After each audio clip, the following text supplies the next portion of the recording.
Some people break when life gets hard. Others rise right through the fire.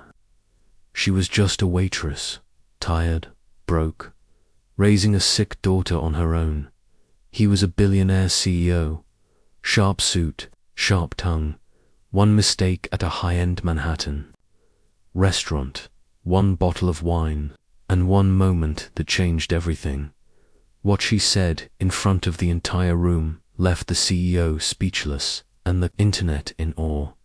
But this isn't a story about revenge. It's about courage, motherhood, and a cafe built from broken dreams.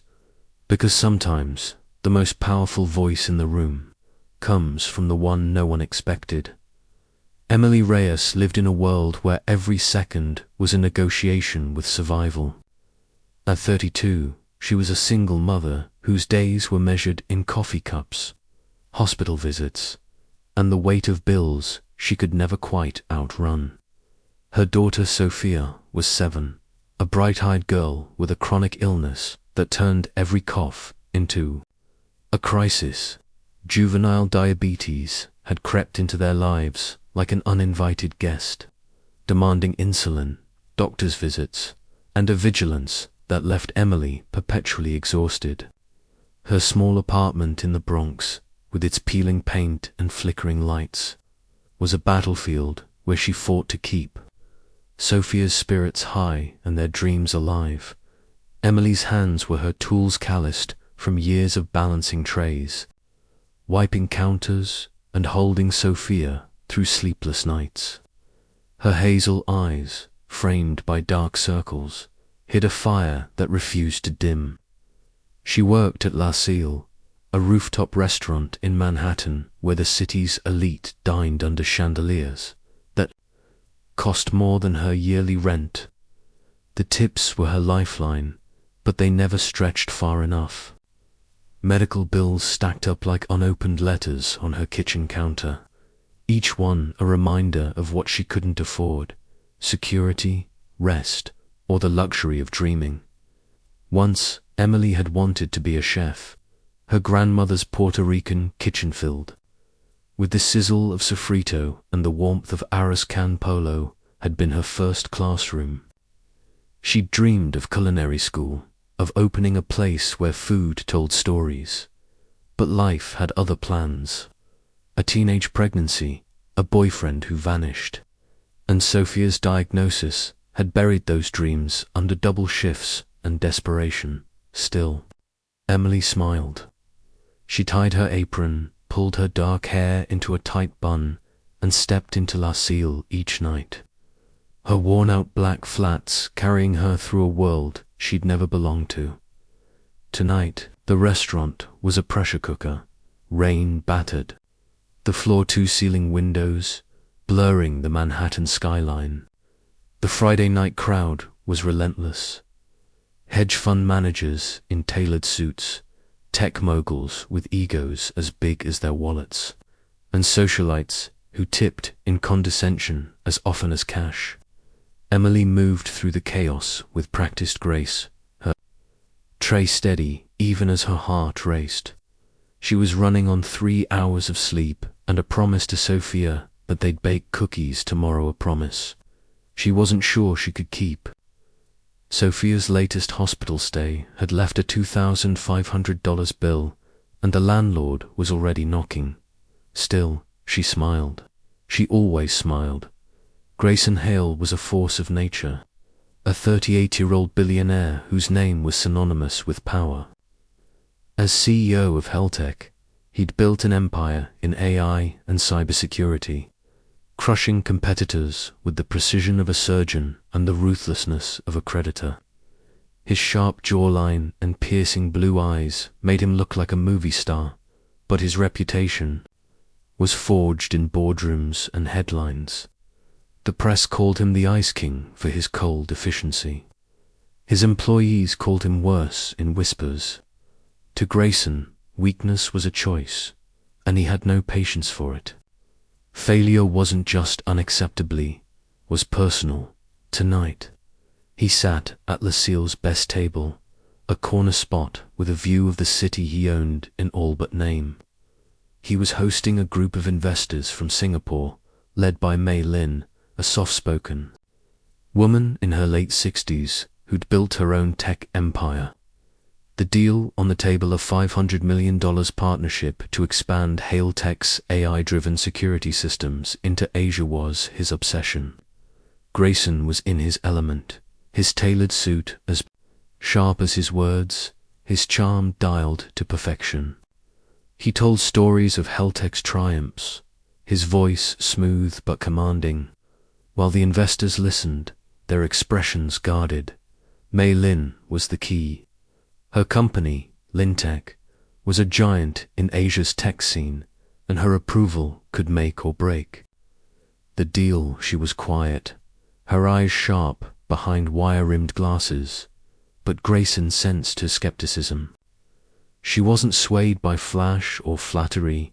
She valued results and character, two things Grayson hadn't needed to balance in years. He leaned in, pouring on the charm, determined to win her over. The night was unraveling. The kitchen was slammed, orders piling up like the rain outside. Emily was juggling 3 tables when the sommelier, frazzled and short-staffed, thrust a bottle of wine into her hands. "Table 12, 98 Chateau Margaux," he barked before disappearing. Emily, her mind clouded by exhaustion, didn't check the label. She wove through the crowded dining room, her tray heavy with drinks, and set the bottle on Grayson's table with a polite smile. She uncorked it with the ease of someone who'd done it 1,000 times, pouring a sample for Grayson. He glanced at the label mid-sentence, his voice trailing off. His eyes narrowed, and the air around the table shifted. "This isn't the 98 Margaux," he said, his tone low but laced with venom. "It's the 04. Are you blind or just incompetent?" The words hit like a slap.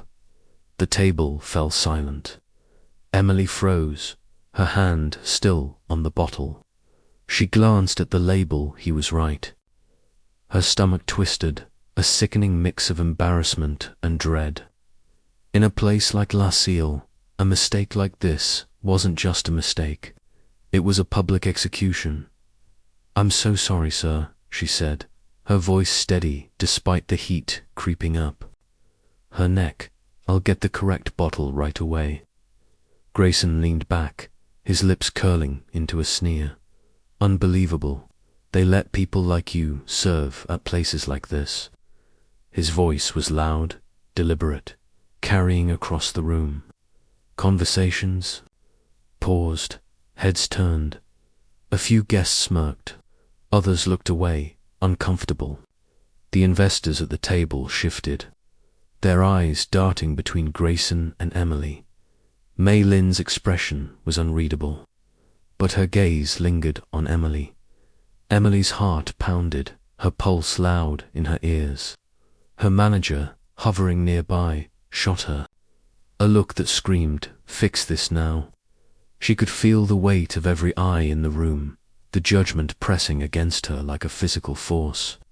She thought of Sophia, of the hospital bill, of the dreams she'd buried to keep her daughter alive. And something inside her snapped, not out of anger, but out of survival. She straightened, her hazel eyes locking onto Grayson's. "I don't wear expensive clothes or sit at tables like yours," she said, her voice clear and unwavering, cutting through the silence like a blade. "But I work every night so my daughter can eat. I don't expect you to understand what that means, but maybe someday you will." The room froze. No one moved, no one spoke. Even the clink of glasses seemed to pause. Grayson's smirk faltered, his blue eyes flickering with something surprise, maybe, or discomfort. The investors exchanged glances, their expressions a mix of shock and admiration. Mei Lin's lips curved into a faint, approving smile, her eyes never leaving Emily. Emily turned and walked to the kitchen, her hands trembling but her head high. She didn't cry, she didn't run. She kept moving, because that's what she always did. Behind her, the restaurant buzzed back to life, but the air felt different, charged with the weight of what had just happened. The rest of the night was a blur. Emily swapped the bottle, served Grayson's table, and finished her shift without another word from him. But the atmosphere had shifted. The investors were quieter, their laughter forced. Mei Lin, in particular, seemed distracted, her eyes following Emily as she moved through the room. When the group left, Mei Lin slipped Emily a $200 tip, more than double what she'd expected, and murmured, "You have strength, child. Don't forget it." Grayson's deal didn't close. The investors, led by Mei Lin, cited cultural differences in their decision to pull out. Emily overheard whispers from the other waitstaff. May had been unimpressed with Grayson's behavior. She said he lacked heart, one server told her, refilling water glasses. Emily didn't care about their deal. She had bigger problems. Sophia's next doctor's appointment, the overdue rent, the constant fear that she was failing her daughter. But that night, as she rode the subway home, something lingered. Not Grayson's words, they stung, but she'd heard worse. It was the way Mei Lin had looked at her, the way her own voice had felt in her throat, steady and true. For the first time in years, Emily felt like she'd claimed something back. Week later, Emily was sorting through mail in her cramped kitchen when she found an envelope with no return address. Her name was written in sharp, precise handwriting. Inside was a single sheet of paper and a check. The note read, "You reminded me what real resilience looks like." Grayson hailed the check was for $50,000, made out to the Culinary Institute of New York, a school Emily had once dreamed of attending.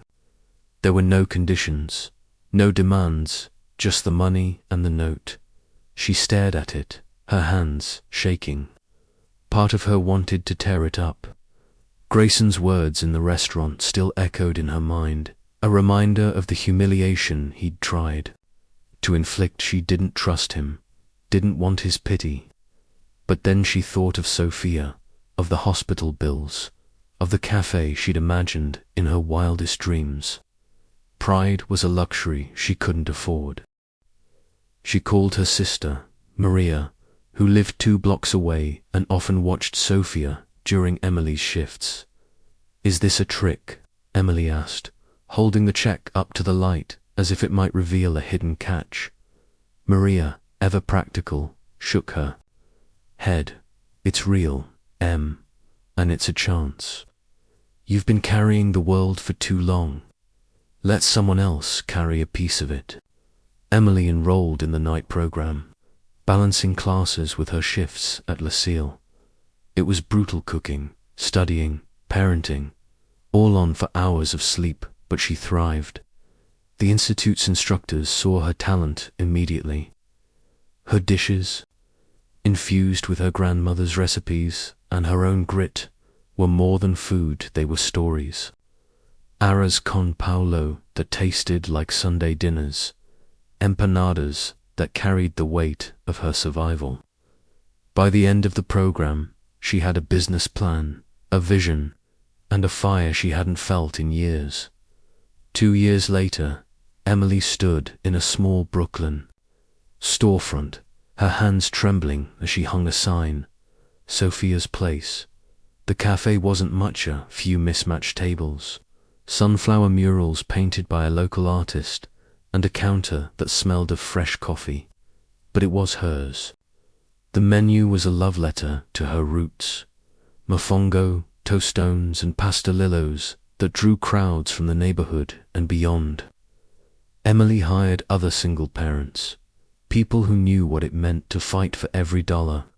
The cafe became a haven, a place where stories were shared over steaming plates and laughter filled the air. Business was tough. There were days when the register barely rang, when the oven broke, when Emily wondered if she'd made a mistake. But then she'd see Sophia, now 9 and healthier, coloring at a corner table, or hear a customer say the food reminded them of home. Those moments kept her going.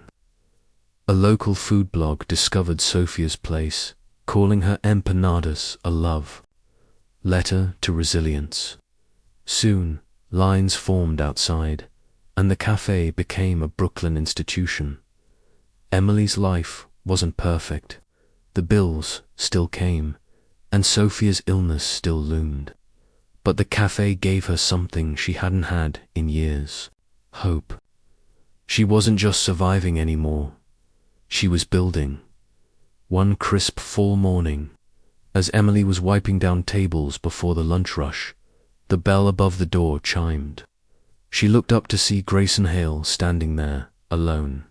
No tailored suit, no entourage, just a simple jacket and jeans. His blue eyes still carried that sharp intensity. But there was something else now, a softness she hadn't seen before. He took a seat in the corner, away from the counter's bustle. Emily hesitated, then served him herself, setting down a plate of empanadas and a coffee without a word. She didn't know what to say.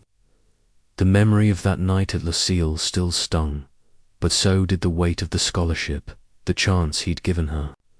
She wasn't sure if she hated him or owed him or both. Grayson ate in silence, his eyes scanning the cafe. The sunflower murals, the mismatched chairs, the laughter of a family at a nearby table. When he finished, he approached the counter. Where Emily was working, the room seeming to hold its breath. "You stood up when I was at my worst," he said, his voice low but steady. "I've spent my life building things, companies, deals, power. But that night, you showed me what it means to build something real. That changed me." Emily met his gaze, her expression unreadable. She thought of the years of struggle, the nights she'd cried herself to sleep, the dreams she'd buried. She thought of Sophia giggling with a customer's daughter, and the cafe that carried her daughter's name. Grayson's words didn't erase the past, but they didn't need to. She'd already reclaimed her life. She gave him a small nod, a smile that held the weight of everything she'd overcome. "I didn't do it for you," she said softly. "I did it for her." Grayson's eyes flickered to Sophia, who was now helping Maria fold napkins behind the counter. He nodded, a faint smile breaking through his usual mask. "I know," he said. "That's why it matters." He left without another word, the bell chiming softly behind him. Emily watched him go, then turned back to her work. The cafe was alive with the clatter of plates, the hum of conversation, the smell of coffee and spices. Sophia's laughter rang out, bright and clear. Emily's heart swelled, not with gratitude for Grayson, but with pride for herself. Epilogue, a legacy of Strengthia's past. And Sophia's place became more than a cafe. It became a symbol. Food critics raved about Emily's dishes, but it was the story behind them that drew people in. Single parents, dreamers, and fighters found a home there, a place where their struggles were seen and their victories celebrated. Emily expanded the cafe, opening a second location in the Bronx, then a third. She started a scholarship fund for single parents, helping them chase their own dreams. Sophia, now a teenager, grew stronger, her illness managed with better care and Emily's relentless advocacy. She worked weekends at the cafe, her smile as bright as the sunflowers on the walls. Emily watched her daughter with a mix of pride and awe, knowing every sacrifice had been worth it. Grayson Hale faded from the headlines. Rumors said he'd stepped back from Heltech, focusing on philanthropized programs for single parents, small businesses, and community kitchens. Some said he'd softened. Others said he was still the Ice King, just wearing a different mask. Emily didn't care. Her world was here, in the warmth of Sophia's place, where every dish told a story and every customer felt like family. One evening, as Emily locked up, she paused to look at the neon sign above the door. Sophia's place. The rain had started again, a soft drizzle that reminded her of that night at La Cille. She thought of the girl she'd been tired, scared, but unbroken. She thought of the woman she'd become, standing tall in a world she'd built with her own hands.